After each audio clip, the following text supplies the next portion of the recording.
You know that feeling, right? You're stuck in a massive traffic jam, just wondering, why did everyone decide to drive at this exact moment? Well, there's a really powerful idea that explains that feeling, and honestly, so much more, from why fish populations are struggling to the huge challenge of climate change. Today, we're going to unpack a concept you've absolutely run into, even if you've never heard its name: the tragedy of the commons. Let's dive in. So, to really get this, let's start with something super simple. Picture this. There's a big cookie jar sitting in your office kitchen. It's for everybody. It's a nice little perk, you know? And there's this unspoken rule, a kind of shared understanding. To make sure there are enough cookies to last the whole week, everyone just takes one a day. Seems simple enough, right? And in a perfect world, that would work just fine. But then, that little voice creeps into your head. It's been a long day, you're stressed, and you think, you know what? What's the harm in just one more? It's just one. Nobody's even going to notice. I get a nice little pick-me-up, and the cost? It's basically nothing spread across everyone else. In that moment, it feels like a perfectly logical choice. Okay, but what happens when a few other people, or maybe everyone, starts thinking the exact same thing?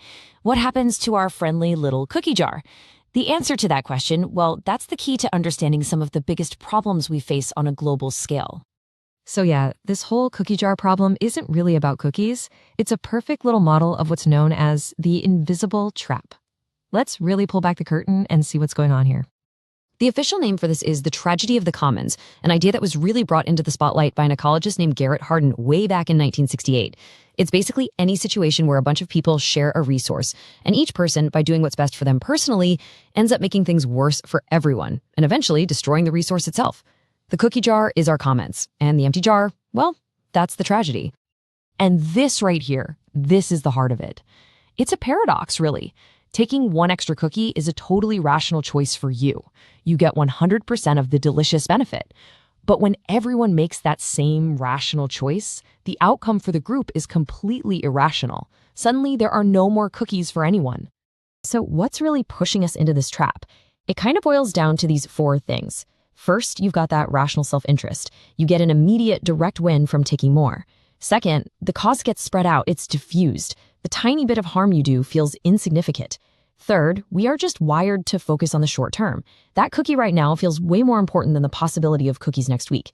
And finally, and this is a big one, no clear ownership. When nobody is really in charge of the cookie jar, nobody feels like it's their job to protect it.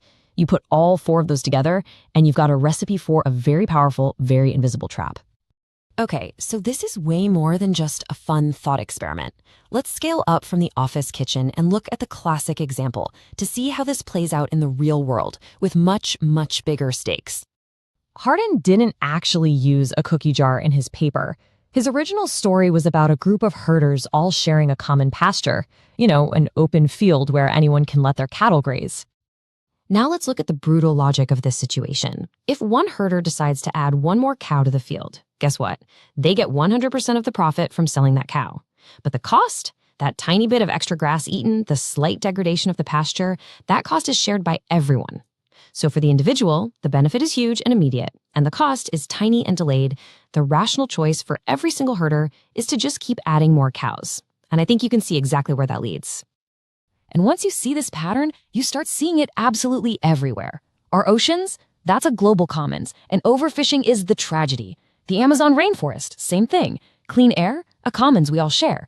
Even your morning commute, that highway is a commons, and every single person who chooses to drive their car is making a rational choice for themselves. But all together, it creates the irrational outcome of a traffic jam that hurts everyone. It's the same invisible trap, just playing out on a massive planetary scale.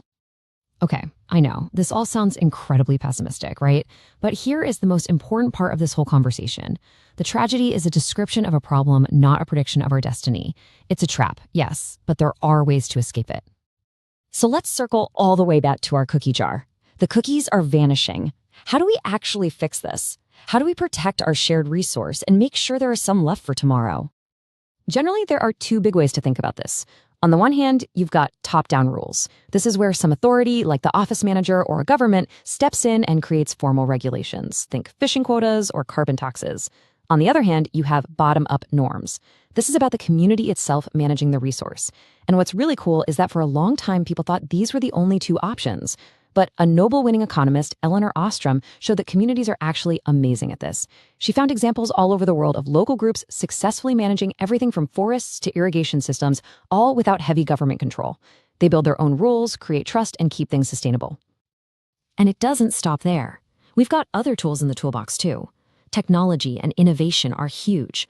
Creating things like renewable energy gives us alternatives that take the pressure off of a shared commons like our atmosphere.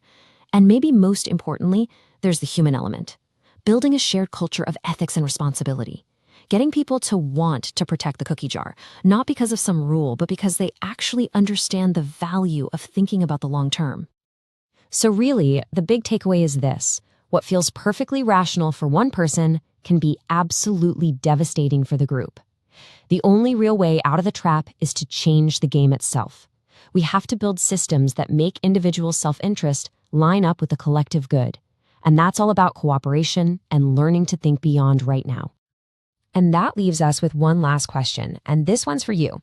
Our lives are filled with these shared resources, from the local park you enjoy to clean water from the top, even the digital commons like Wikipedia. So take a second and think about it. Which commons are you a part of, and what role are you playing in making sure it doesn't become a tragedy?